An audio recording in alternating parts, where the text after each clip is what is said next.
Okay, so today is day 17. So I've been at this for 16 days. So I'm just going to do a few comments on how I'm doing and a reply to some of the feedback greatly appreciated from Drew on my last workout.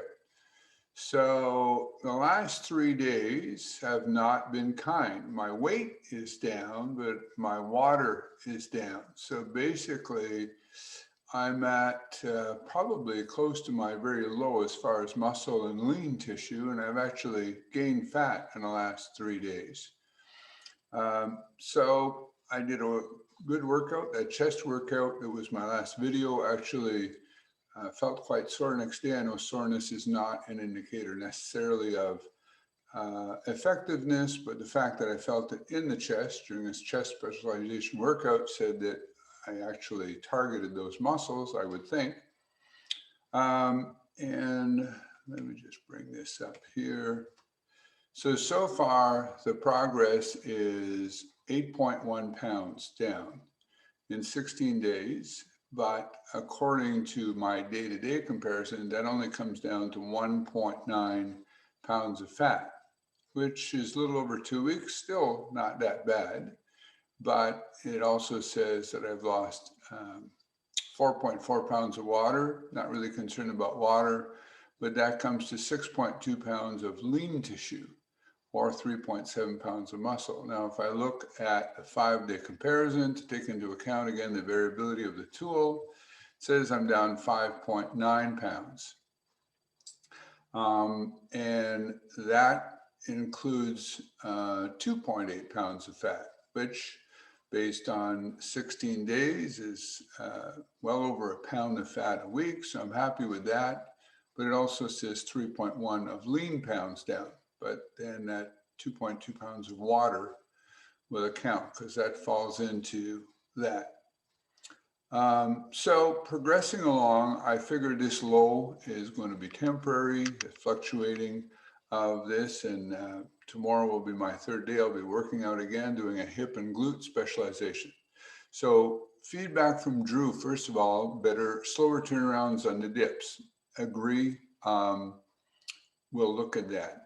As far as doing the duo leg press, with both legs. So first of all, I'll give it a try, but just a little bit of history and context in that. I understand that loading on one side goes against principles of Ken Hutchins' thinking and whatnot. So a couple of things. First of all, in this machine, because you're holding the weight with the semi-straight leg, you're never really unloading one side. You're still loading, both legs are on one side. So it's really, in a way, more like riding a bicycle where you're never quite unloading both legs. Actually, a bike you probably are, but in this, you're never quite unloading. The other part of it is when I first got this machine, I experimented with different things and I realized that the negative cam on this machine is extremely aggressive.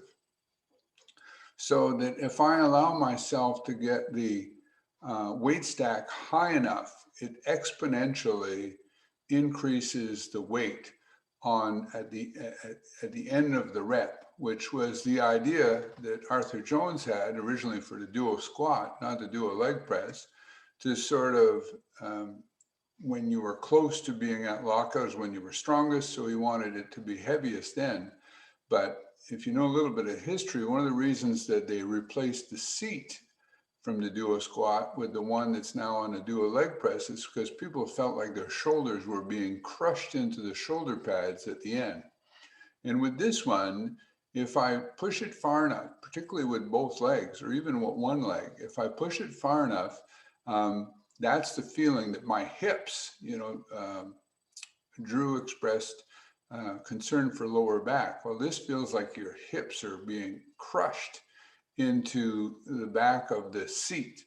So what I've done is I've backed up the seat and I've put a limiter on it so that I don't allow the machine to go that far, so that I still am able to use the machine. It feels really good. It feels really smooth. It's very different from my next generation leg press because the strength curve is literally the opposite. As opposed to being heaviest at the bottom and getting easier closer to lockout, it does the opposite. But by bringing the seat back, I'm sort of taming, if you will, that really aggressive negative cam.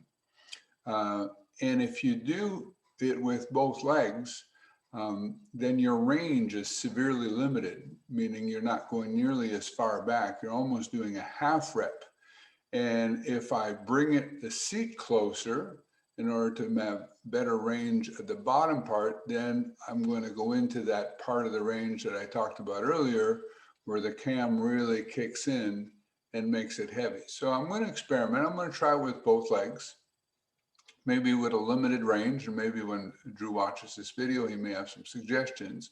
But so far, as long as I don't go to that extreme range where the negative cam kicks in, I haven't found that it feels bad on the low back, which I did initially when I first got the machine and had to sort of make some adjustments. Anyways, thank you for the feedback, Drew, and anybody else that wants to kick in. It's day 16 of 35 or day 17. I may have lost track there. What does it say?